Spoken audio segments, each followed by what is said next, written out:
The night Jonah Hale almost lost his daughter to the lake was the same night he met the woman who would change everything about the life he'd been quietly drowning in. It was a Thursday in late October, cold the way only Tahoe gets cold, not bitter, but insistent, like the mountain had made up its mind.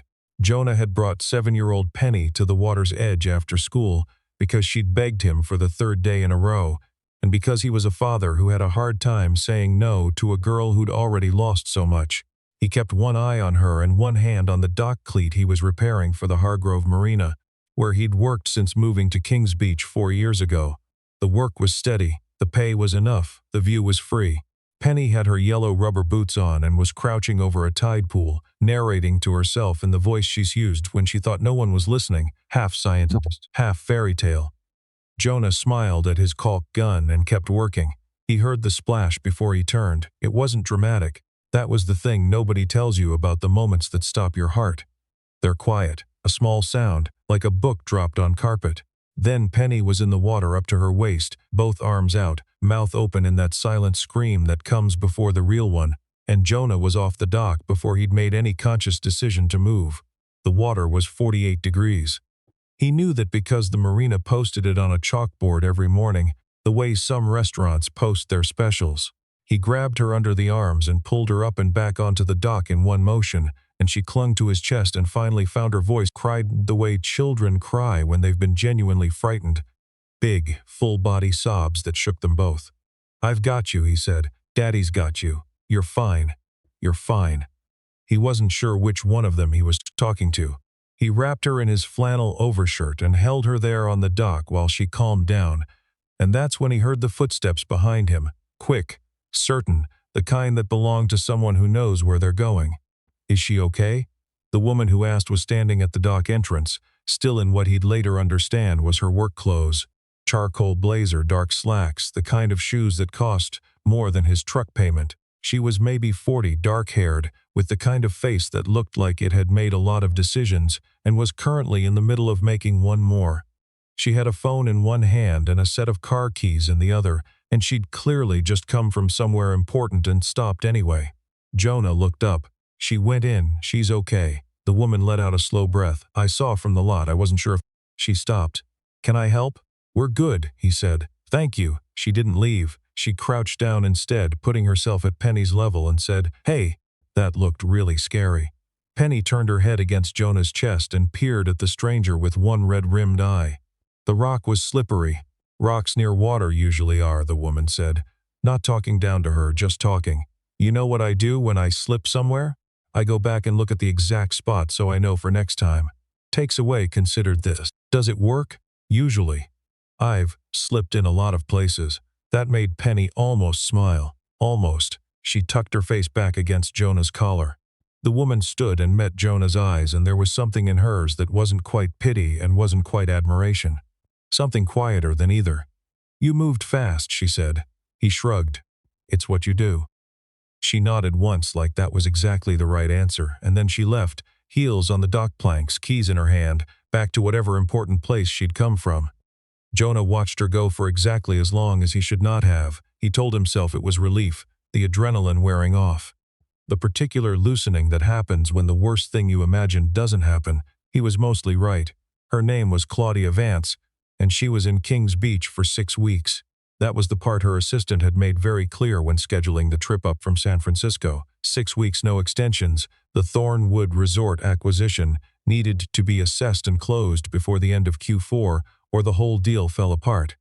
Claudia had been acquiring and turning around mountain properties for 11 years, long enough to have learned that the deals that looked clean in the pitch deck almost never were once you got boots on the ground.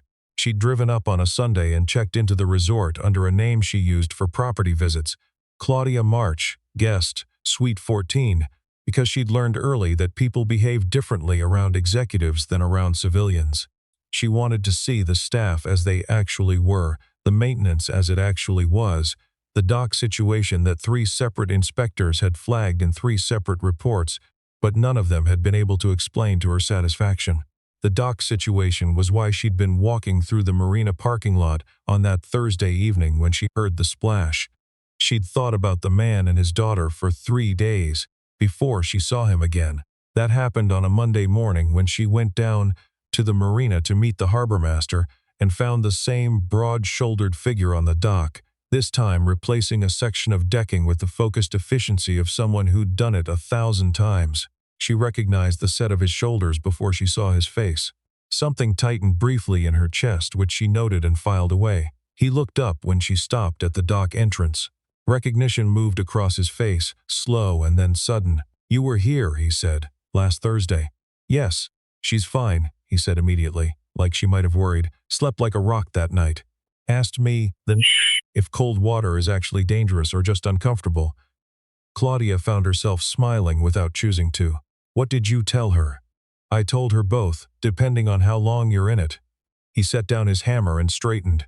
He was taller than she'd registered. "Jonah Hale." He offered his hand, and she took it, and his grip was careful in the way that people are careful when they know their own strength. "March," she said. "Claudia March. You with the resort group?" He said it without particular interest, the way people in service industries learn to identify which category of guest they're dealing with. "I'm looking at the property, yes. Technically true." He nodded. "The Thornwood's been good to this town. Whatever happens with the sale, I hope the people who buy it understand that." She looked at him. "What do you mean?" "Small town like this, the resort is the spine. It sets the temperature for the whole season, what kind of guests come, what kind of businesses survive. Wrong buyer and the whole character of the place changes." He picked up his hammer again. "Sorry." "No," she said. "I did, actually." He looked up. "I meant, what do you mean about the character changing, specifically?" He studied her for a moment, weighing something. Then he said, "You free for about 10 minutes? I want to show you something." She had a call at 10. She said yes anyway. What he showed her was the east side of the marina, where the old fishing families still kept their boats. Not the gleaming white vessels of the weekenders, but working boats, patched and particular, smelling of motor oil and something older. He walked her past each one and named the family that owned it, the years they'd been coming, the businesses in town they either ran or supported. "The Fernandez family, that's their trawler there, the blue one. They've been here since 1978. Their daughter runs the bait shop on Cedar Street. Their son teaches at the elementary school where my daughter goes." He stopped at the end of the dock. "When the last resort changed hands 8 years ago, the new owners tripled the slip fees in year 2.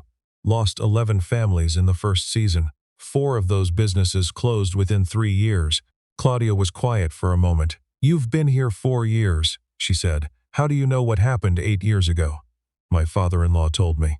He was one of the 11. He said it without any particular weight, just information, and she understood she was receiving a very specific kind of trust. "I'm sorry," she said. "He's okay. He moved his boat up to Carnelian Bay, but he doesn't come down here anymore." Jonah looked out at the water. This place meant something to him. It stopped meaning that. She stood beside him and looked at the same water and thought about acquisition language, about asset categories, about the way properties looked in spreadsheets versus the way they looked at 8 in the morning with the light coming off the lake like it was trying to say something. "I'll keep this in mind," she said. He glanced at her sideways. "Most people who say that mean they'll forget it politely." "I know," she said. "I'm not most people." He nodded once, and she had the distinct impression that he was reserving judgment and that his judgment was worth reserving. She started going to the marina most mornings. She told herself it was due diligence. The dock inspection reports, the slip inventory, the seasonal fluctuation in occupancy, these were things she needed to understand firsthand, and there was no better way to understand a working waterfront than to walk it at the hours when it actually worked. This was true. It was also not the whole truth, and Claudia Vance had not gotten where she was by lying to herself. Jonah Hale was almost always there when she arrived. He'd nod, sometimes say something about the weather or the state of a particular piling, and she'd ask questions that were either about the marina or about King's Beach, depending on which version of herself she was being that morning. He answered both kinds the same way, directly, without performing, without the particular energy that men sometimes brought when they realized she was paying attention to them. Once she heard him before she saw him, he was on the underside of the dock, working on something she couldn't see, and he was talking. She stopped walking and realized after a moment that he was talking to a dog. A old brown lab mix was lying on the dock above him, nose hanging over the edge, and Jonah was saying, I know it's cold, Buster. Nobody asked you to lie on the dock. That's a personal choice you made, the dog sneezed. Exactly, Jonah said. She laughed before she could stop herself, and his face appeared from below. The dog upside down, startled. Sorry, she said. I shouldn't have. No, it's fine. He pulled himself up and sat on the dock edge, brushing sawdust from his shirt. Buster thinks I owe him a lot of opinions, do you?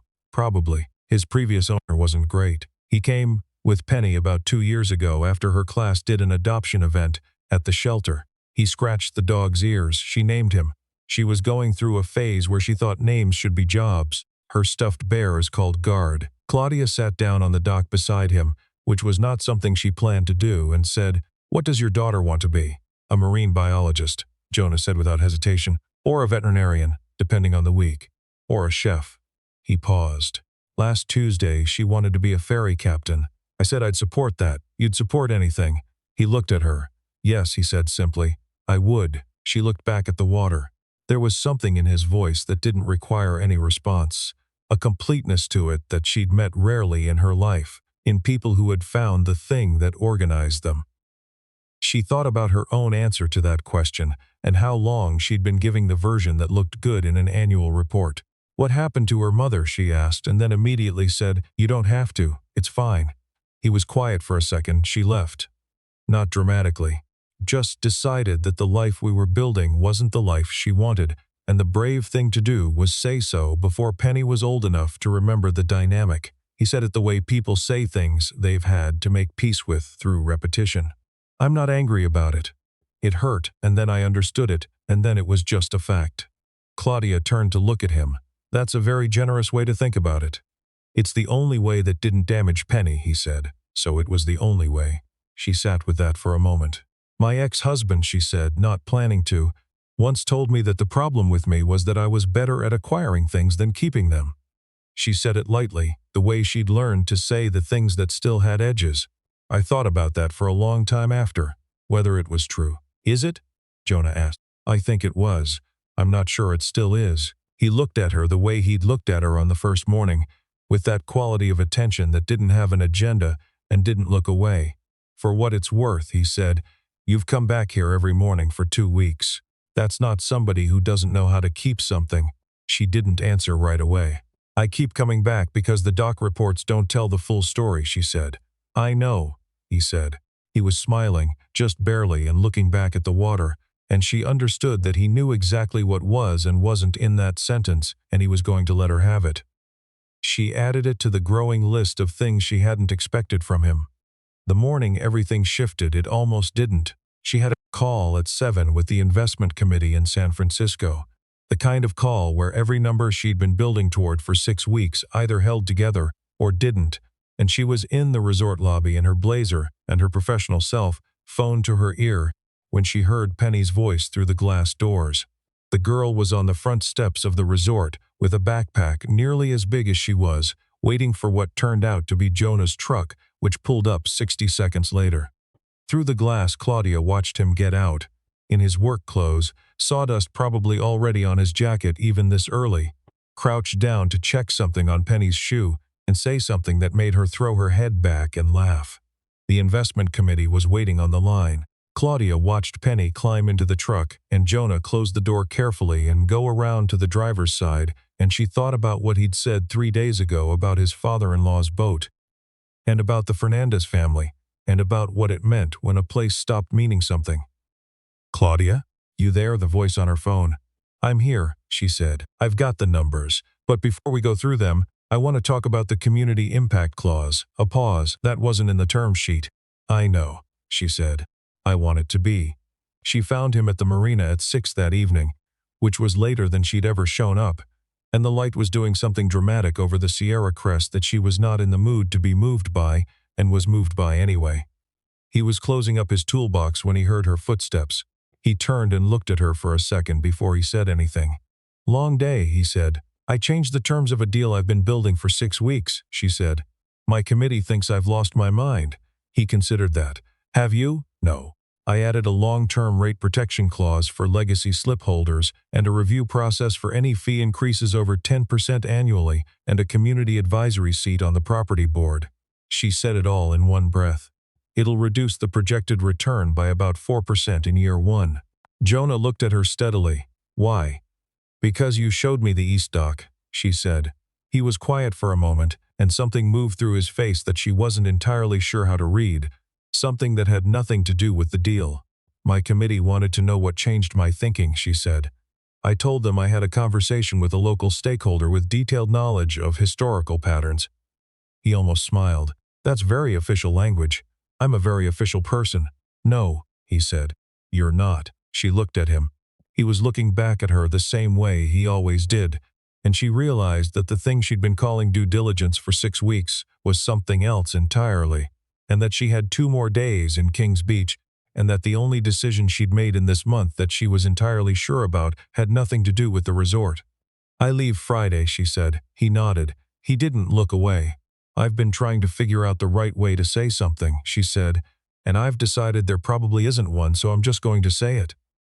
He waited. I don't know what your life looks like past Friday from where I'm standing, she said. I know you have a daughter and a dog named Buster and a father-in-law in Carnelian Bay, and work that matters to you. I know you're the kind of person who shows a stranger the thing they need to see even when they haven't asked to see it. She stopped. I don't know how that fits into a life that's based in San Francisco and built around acquisition timelines. He was quiet for long enough that she thought she'd miscalculated something, that she'd read a month of mornings and easy conversation as something it wasn't. And the particular weight of that was settling when he said, "You could just come back." She looked at him. "Not to the marina," he said. "Not for the deal, just—" He tilted his head slightly. "Kings Beach is 4 hours. People come up from the city all the time. You make it sound simple." "It is simple," he said. "Complicated is what we make it when we're scared." She held his gaze. "And you're not scared?" Something in his expression went still and honest. "I'm terrified," he said. "But Penny asked me once why I still go to the deep end of the marina to fish, even though the dock is unstable on that side. I told her because the fish worth catching don't stay in the safe water." He paused. She thought that was a good answer. "I've been trying to live up to it." Claudia took a breath that was not entirely steady. "I'll be in the city on the 14th, she said. "Review meeting. My assistant sends me a dinner list for after. I never look at it." "Look at it," he said. "Or don't and call me instead." She was quiet for a moment. "Is that an invitation, Mr. Hale?" "It's whatever you want it to be, Miss March." He said the name with just enough inflection that she knew he knew that wasn't quite her name, and that he didn't mind, and that he'd wait for the real one when she was ready to give it. She thought about the deal she'd changed that morning, about the way the investment committee had gone silent on the line, about her ex-husband's voice saying better at acquiring than keeping. She thought about Penny on the front steps with the enormous backpack, and Jonah crouching to check her shoe, and the careful, particular way he closed the truck door. She thought about what it meant when a place stopped meaning something, and what it meant when it started. "Claudia Vance," she said quietly. He looked at her. "My real name. I do site visits under March because people behave differently with executives." She held his gaze. "You already knew that, didn't you?" "I figured something like it," he said. "It didn't change anything." She looked at him in the late light, this man who had not needed her to be anyone other than the person who kept showing up at the marina, and felt something ease in her chest that she hadn't known was braced. "The 14th, she said. "I'll be in the city on the 14th, he said. She laughed, surprised. "You were planning to be in the city?" "No," he said. "But I will be." She stood there on the dock in the fading light with the Sierra going purple behind him, and thought that she had spent 11 years getting very good at knowing the value of things, and this was the first time in longer than she could name that she'd felt like she might be worth something herself. "Dinner," she said, 7 o'clock. "I'll text you the place." "I'll be there," Jonah said. And the way he said it, not like a promise, but like a fact, like the water temperature on the chalkboard, simply and without performance, was the thing she kept coming back to on the 4-hour drive home, long after the lake had disappeared behind the mountains and the city lights were beginning on the horizon. Some people, she thought, tell you who they are in the first 10 seconds. It just takes you a while to understand what you heard.